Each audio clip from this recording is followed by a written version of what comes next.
Hello, family. Welcome back to the Reiki Healing Hope community. And so I'm going to be facilitating this healing today. And this is actually a wisdom learning. You know, these are my favorite videos. And so we're going to do an explained on light work and shadow work. So I hope you enjoyed Reiki Explained last week. It was long overdue, but let's go ahead and to explain this. So as we start off our wisdom tradition, we do it in the same way that we do our regular practice with a prayer. So do I have your permission to say a prayer? Okay. May I take your hand? Dear Mother, Father God, and all for our highest vibrational good, please connect us as the Reiki Masters, the Ascendant Masters, that balance between both the masculine and feminine God, Goddess, Ascendant Masters, all that is here for our highest vibrational good only, that balance between the divine feminine and the secret masculine, our archangels, spirit guides, spirit animals, ancestors, and lineage, and all for our highest vibrational good only.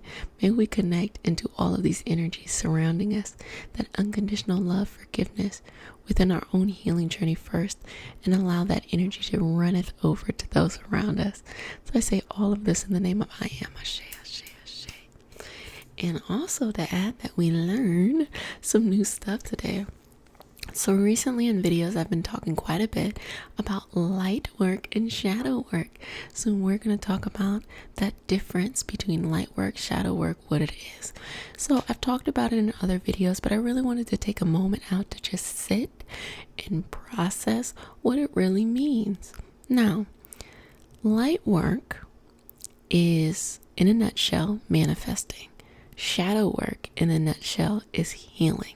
So within that already, we know that, of course, we're going to need both of those things, but I'm going to break it down a little bit more, because you notice that some people who are energetic healers, some people who are witches, some people who are into different modalities may call themselves a light worker, may say, I'm a shadow worker. Some people say, oh, I work with both. I don't really categorize myself as one. And all of that is real. All of that is true. I think a lot of times it starts out, number one, with your personality, and number two, what you have experienced or what you have gone through in your life. So if you have the personality that you are like, oh, I am a motivator, I have this high upbeat energy, I want to do that, light working themes may come very, very easy to you. If you are someone who is more of like, hey, I like to do that internal soul searching, that healing, that, things like that, shadow work may come more to you. Now, when I first realized these terms, they came up during the pagan witches in Wicca explained video. I really enjoyed how my sister explained the use of these terms among witches. And I thought to myself, I was like, oh, how beautiful. It just went over my head. I see light work all the time. I see shadow worker all the time. But I never really took the time to really explain the difference between the two. And so back to that actual personality, the light worker, you might think of light workers as, just to reduce it down, motivational speakers. Those people who are there, who are really just there to raise your vibration, make you feel good in the moment. Boom, boom, boom, boom, boom. And that can trickle down to your energetic practitioners, into your own spiritual path. What you choose to focus on. Do you choose to focus on meditating? Obviously meditating, but mantras, affirmations, petitions, calling, asking, is that what you focus on? That's one thing. Now, jump to the other side, is the shadow work. Now, the term shadow work can sound a little scary, like, what you over there doing? But really all it is healing. Shadow meaning the things that are happening internal that you can't see. They're not on the surface, but you have to go in, you got to sweep out, and you got to do that work. Now, those are those things where you're doing emotional healing, mental healing, spiritual healing, soul work. You're getting over traumas. Most of the things that we do with this channel I am trying to make it a conscious effort to do some more light work, even though I feel like our sessions have this balance of shadow work and light work. I do think that I'm probably more of a shadow worker than I am a light worker, but maybe I have a good balance. I try to not take things too serious. Maybe that brings the energy up. But for me, in my perspective, and this is just my perspective, in order to really get to the next level and transform your life, I believe that you have to do that shadow work first. Because if you start to call in and manifest things in your life when you're not ready, you haven't cleared out, you're going to start hoarding these experiences. You're going to have these experiences where these good things come and you are just kind of like a mess all over. You can't balance it. You can't juggle it too much in your life because you didn't let anything go.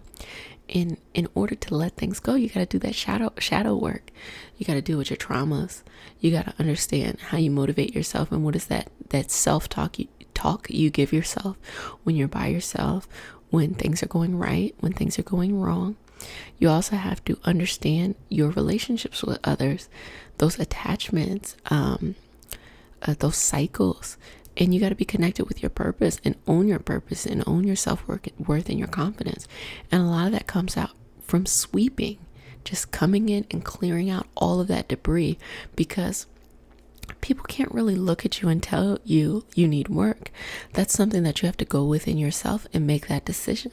And you have to face it each and every day on your own. And you have to challenge yourself to be consistent. And sometimes you'll do it good for 3 months and then you're not for 6 months. Or you could do it for a year and then you take a break for 2 months. That's okay. That's the ebb and flow of life. It happens like that. So don't be too rough on yourself, but just that consistency. Like I say, when I tell you all just to start meditating, I say that because it is the quickest and easiest. You don't have to overthink it. It's not too complicated. You see it in a lot of wisdom traditions. Just to start meditating 5 minutes a day, to start to anchor you in to do your shadow work. You're going in and you will literally address anything that comes up. And honestly, the beauty about feeling uncomfortable, anxious, whatever comes up, or where your symptoms are, is that if you go into meditation feeling that and you have some time, you can allow your body to ask yourself, hey, can you tell me what I need to heal? You're going to feel that until the thing comes up in which you have the awareness of, like, you need to heal your relationship with your father. You need to heal your relationship with money. You need to heal your You allow yourself to feel in that moment until it comes up. But you can't really see it clearly unless you're in a state of meditation or you're doing a prayer of reverence, of gratitude. Those are 2 ways that you can jump into doing that. But that is specifically shadow work. You can do that through Reiki. You can do that through seeing a shaman. You can do that through any of the energy modalities just to heal yourself. We got to do that. There's a lot of things that seep through generations, seep through on a political, cultural level, that we just need to do a clearing out so that we can receive and have a greater or highest blessing coming in. Now, the fun part about light work is that you literally are strong enough to manifest and create any life that you want within reason. Meaning, you say you want to be an Olympic gymnast and you've never done gymnastics. You're well over the age of being in the Olympics. You're not trained and conditioned. You may want to practice and say, well, can I go to the Olympics? Can I go to the Olympics? Well, you also have to be prepared. So maybe what comes into your life is some strange opportunity to go watch the Olympics rather than, or people start talking about the Olympics more. You start to notice that more than you actually being in the Olympics. So that's what I say within reason. But you should also not think that it is not within reason for you to change your income, for you to do things like, I want to double my income. I want to triple my income. I want to increase my income by, $5,000, by $1 more. And the more reasonable and realistic you are, the easier it feels that you are making progress. Meaning, if you want to triple your income, that's going to take some time. Give yourself years. Now, there are people who can manifest things very quickly. Nothing's wrong with that. But you're going to feel not so good if you can't manifest those things super quick. And also, it gets stuck in that pattern of that get rich quick thing. It's not about that, it's not about thinking that the money is going to solve it. No, you want to be paid to be actually giving value in the world, and that takes time. You want to be paid on the expertise of something you're passionate about or something you know about, and you enjoy the learning of that, and that takes time. So if you want to triple your income, why don't you give yourself 3 to 5 years, 3 to 5 years, 10 years, maybe something like that. That is super reasonable for you to do, for you to be connected to the right people, for you to learn new skills, for you to hone in on your expertise, for you to try, several times. You may make just a little bit more, maybe make, $500 more or $1,000 more or something like that. That gives you more time to be able to manifest the actual reality that you want. So I don't think that there's anything wrong with that. I'm just saying that if you pull something in, because you are so strong that you can pull something in, you need to be prepared for it. So a situation that could be a blessing then becomes overwhelming because you're not ready. You want to manifest the perfect person in a relationship because you're with people who, they don't treat you right. Well, how about this? You manifest this person too soon and you haven't cleared out your energy with that person from the past. So then that taints the new relationship. That adds extra pressure on the new relationship. That's why I say it's okay to take your time. It's okay to be patient. It's okay to not feel like you have to do everything right now.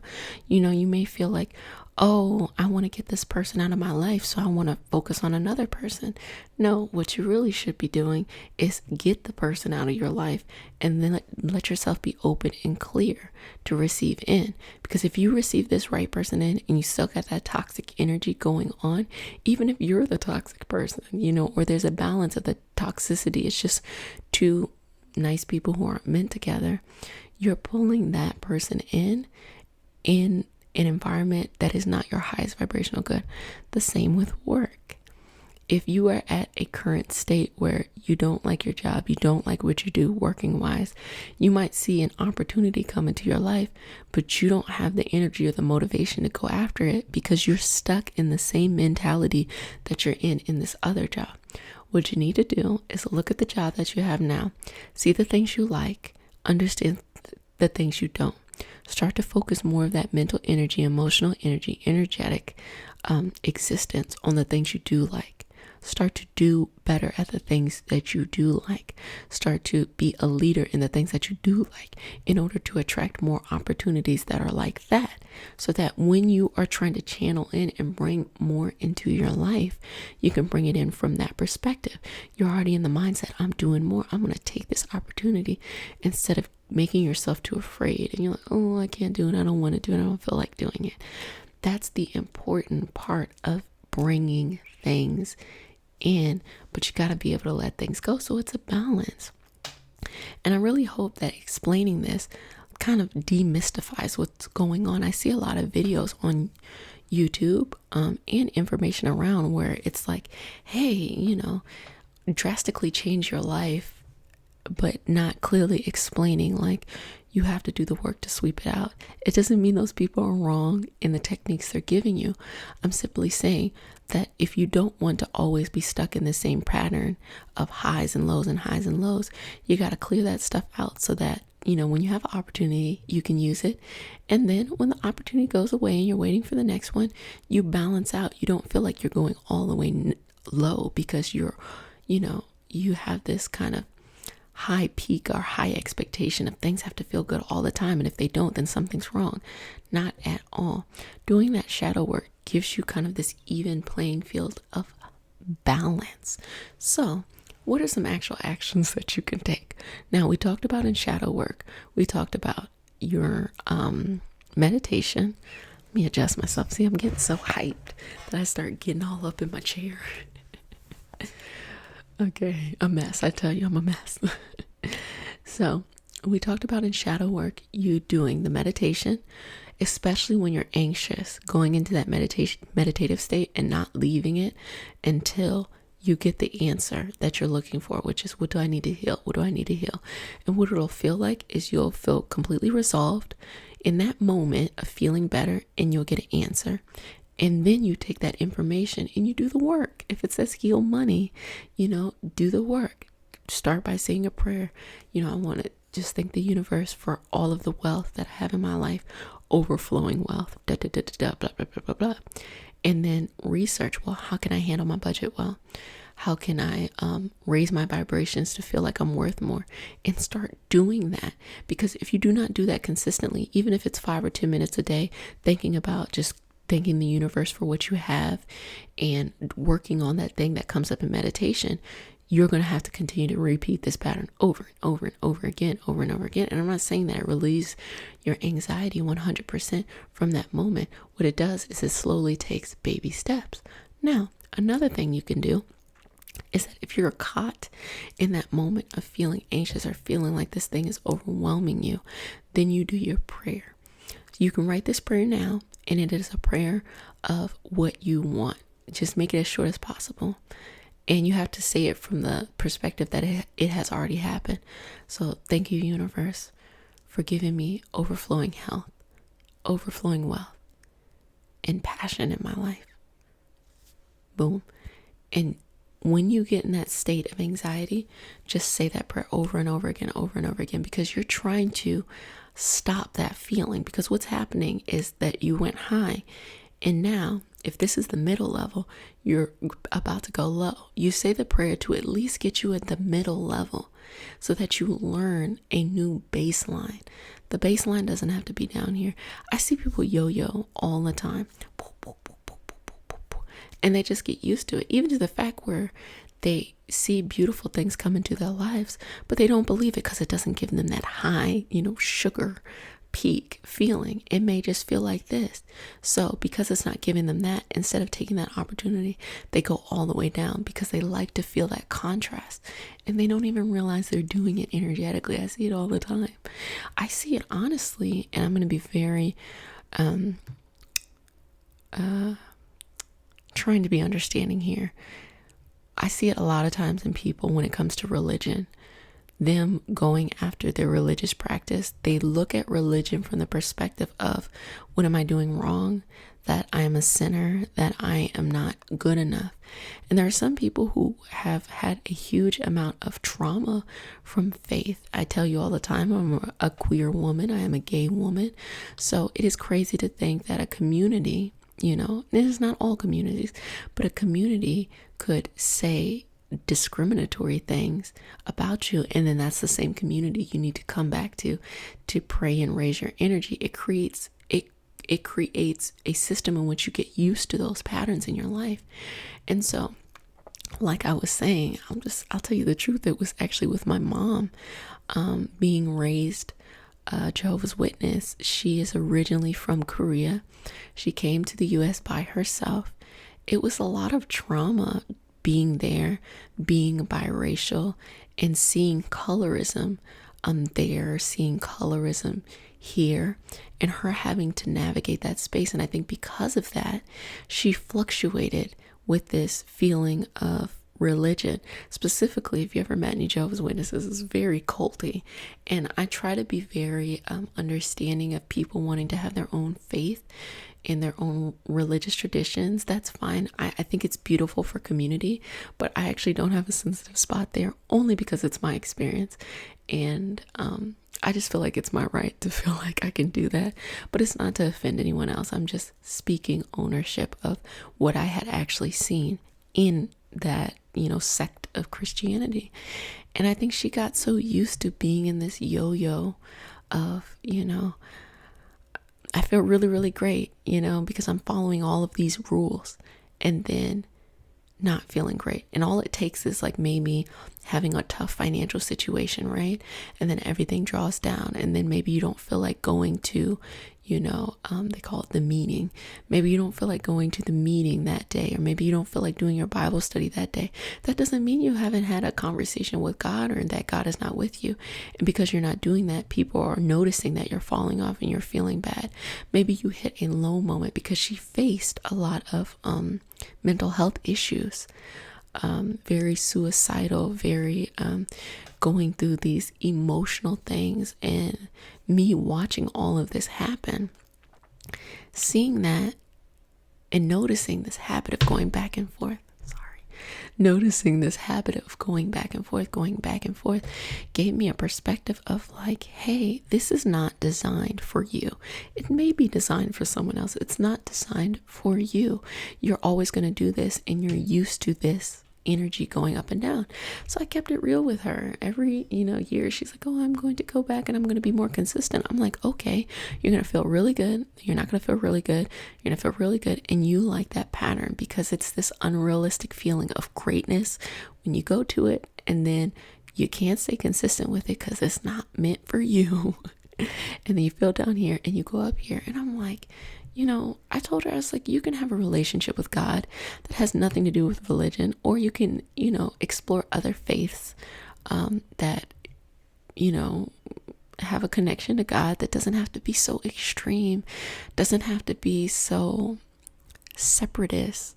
I mean, the trauma of going through that, and I'm coming from the perspective of, being in school and not being able to celebrate your birthdays, not being able to celebrate Christmas, not be able to celebrate pretty much any holidays. Also, being told that if somebody is just trying to be nice to you, that you need to give your gift away, give it back to them, tell them that's wrong, that's demonistic. And then to do that, and to already not come from money, to be working class, to be poor, to not have enough, and then you're telling somebody no, but you're almost shaming them and them trying to help you or make you feel included, and to do those things. And also to watch someone be disfellowshipped, to watch somebody be disassociated, to watch all of these things. And when those things happen, they literally will shun you. They will, they're not allowed to talk to you. And just watching this through my mom, I was like, how in the world would I ever want to be a part of this? Number one, I say it all the time, I'm too gay. So that's not going to change. I'm too feminist, so that's not going to change. But just from a perspective, it hurts my heart. And it's not because I felt like I fell into that trap, but because I know that she is a good person and she just wanted to do good. And I see that the people who go there are genuinely, for the most part, good people. But going in through that balance of up and down, it's just not emotionally healthy. I mean, even certain situations of covering up, sexual abuse, sexual assault, it's things where it's like, we need to handle it in-house, don't handle it with the authorities. Me even experiencing, them knowing about a person that was embezzling money, and them coming into the life of a family member, and them literally embezzling money, and me, because I'm the outsider, being seen as the wrong person. And I was like, whoa. So not to get on, a tangent about JW stuff, I'm simply just saying that even in religion, there can be an imbalance. So really owning your spiritual practice has everything to do with yourself. And if you want to be in a religious community, you can, of course, have that. But make sure that they are the community that makes you feel supported in your ideals.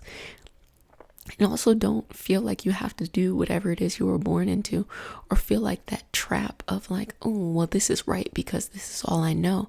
You have to challenge yourself and raise your vibration. If people are speaking hate, if they're speaking discrimination, if let me name it, if they're discriminating against the LGBTQIA community, if they're just discriminating against other faiths, if they're discriminating xenophobic, meaning like other people from different places, if they're discriminating based off of, class level, racial level, of, various things, that's not a place you need to be in, to be honest with you. And you shouldn't turn a blind eye. Either you can push back in that community and see if you can grow, or you can find loving people all the time. I tell, my fiance, because she was raised a Catholic and she has quite a bit of Catholic guilt. It's very real. I told her, I was like, well, if you feel like this is what you belong to and what you want. She's like, no, I don't feel like I belong to it. I just feel like I have to do it. She has a lot of earth in her chart. So like, having to do things and follow things. But there's so much shame embedded in it. I was like, look, we can find, a queer affirming Catholic church. I mean, it's not going to be huge, but it's going to be a group of people who come together and just want a new branch. And then she's like, no, I'm just doing it for my mom. And I'm like, okay. So that's a whole new thing within itself that you got to explore. And I literally just take tiptoe steps backwards. I'm going to let you work on that. That ain't got nothing to do with me. But when you're ready, and if you want to be a part of this spiritual path, anchoring it down in yourself, we can do that. If you want to have community and you want it to be in, this certain way that's familiar to you, we can do that. It just requires a work. But I think people just get really stuck in that pattern of where they're at. But let me get off the soapbox. So the manifesting, okay, so we said that our shadow work things to do is you can do that meditation and you can do the prayer. And for the light work, the manifesting is you take that same prayer, or you can do a different prayer, and you're going to say exactly what you want to the universe. But you got to make sure you cleared all that stuff out so you can receive it. But you say exactly what you want. And you say it in a way that it's already happened. Thank you, universe, for giving me a beautiful house, a job that brings me a lot of purpose and overflowing income.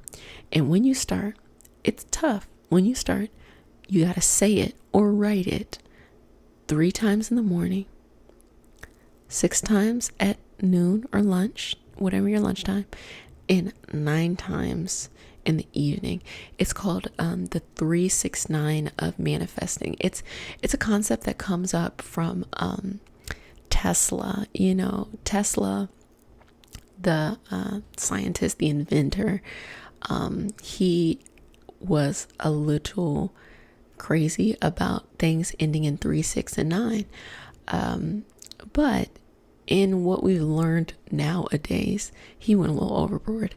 But what we learn nowadays is that using these numbers of 3, 6, and 9, having that number of everything being reduced down to those things, 3, 6, or 9, especially 9, are sacred numbers. So if you feel like you need to do it more than the number allotted, just let it add out to something that is divisible by 3, or reduces down to 9 or 6 or something like that. So it takes work. Like literally, I set alarms to remind myself to do it. And when you start to do that every day, you do it for 5 days, you do it for a month, you do it for 3 months, your life is going to start transforming. And that first thing that happens, do not let it get you to stop manifesting. You're like, oh, I got everything that I want now. No, you got to keep on doing the work.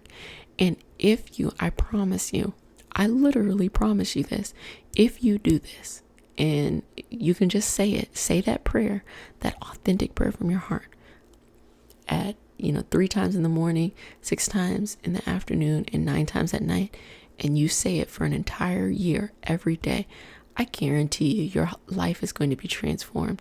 Number 1, it's going to be transformed energetically because you're putting yourself in a state of higher energy.